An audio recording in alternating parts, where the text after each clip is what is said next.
So all of the comedying bros, they're all universal in their hatred for Joe Manchin. See, you know that you are in line with the common man when the folks at the top of the comedy hierarchy, your late night hosts who earn millions of dollars, are very angry at Joe Manchin, the senator from West Virginia. This is why listening to David Brooks, who once suggested that he liked Barack Obama because of the way he pleated his pants. I'm not kidding you. That's a thing David Brooks actually said back in 2008. David Brooks, who is like the yuppie of all yuppies, listening to David Brooks about the morality of spending this much money while ripping on Joe Manchin it's peak Democratic elitism. So here you have the Daily Show ripping Joe Manchin. Introducing Manchin, the politics game where everyone works together. Almost. We're going to pass an infrastructure bill. You play as the Democratic majority in the Senate, but watch out, one player is the Manchin. I have concerns over the partisan nature of this legislation. Uh-oh. Looks like someone's the Manchin. But Kyle, we're all on the same team. You know, America. This bill cannot move forward without the support of at least one Republican colleague. But there are no Republicans here. They didn't want to play. With Manchin, you can feel the excitement of a narrow majority held hostage by one sanctimonious head.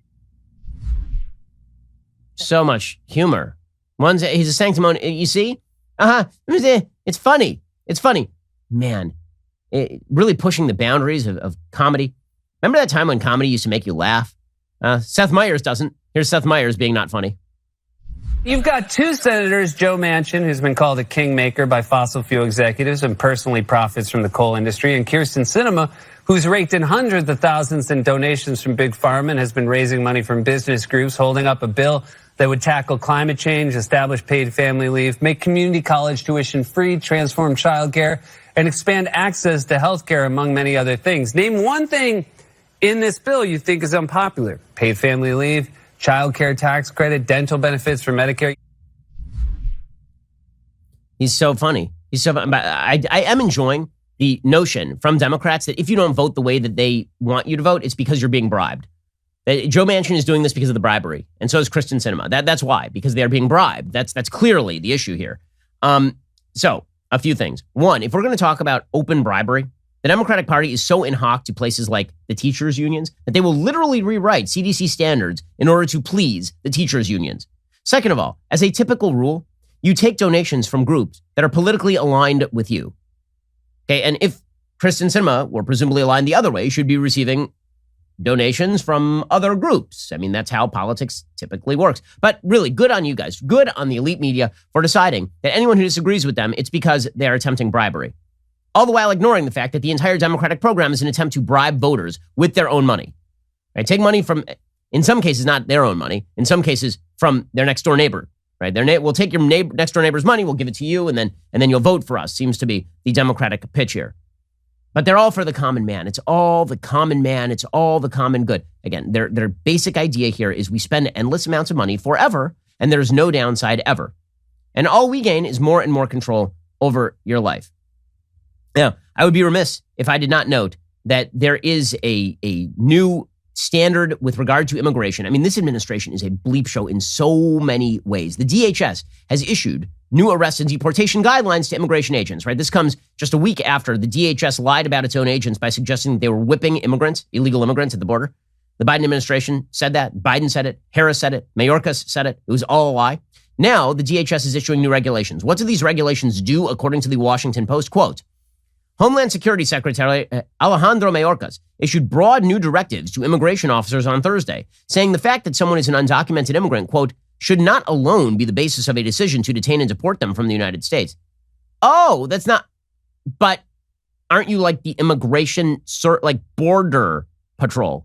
So your job is to patrol the border, but if someone crosses the border illegally, that is not alone the basis to detain or deport them from the United States.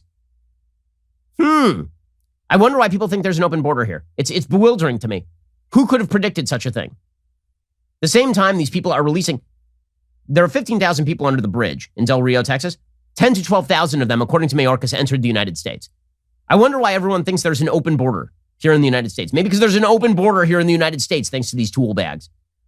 So now you're not just combining bad economic policy with inflationary policy and bad fiscal policy. You got bad economic policy, bad fiscal policy, endless welfare benefits, and an open border. I can't see how anything here is gonna be bad. It's all probably gonna be great. Now, even Bernie Sanders used to be in favor of a closed border. He was in favor of a closed border because he made the perfectly plausible and rational argument that if you offer endless welfare benefits to people and leave the border open, you won't be able to pay for everyone. So much for that. We've got an administration that wants endless welfare benefits for pretty much everybody, and also an open border.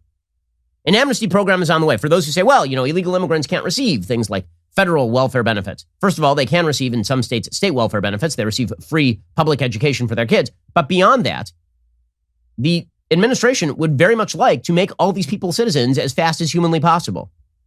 Does this look like a recipe for the success of the United States, or does it look like an attempt to gain ultimate power for the rest of time by the Democratic Party? Endless welfare benefits, endless bribery, endless spending combined with open borders is one hell of a combo. Did you know that every single like creates one additional leftist tier? That is just science.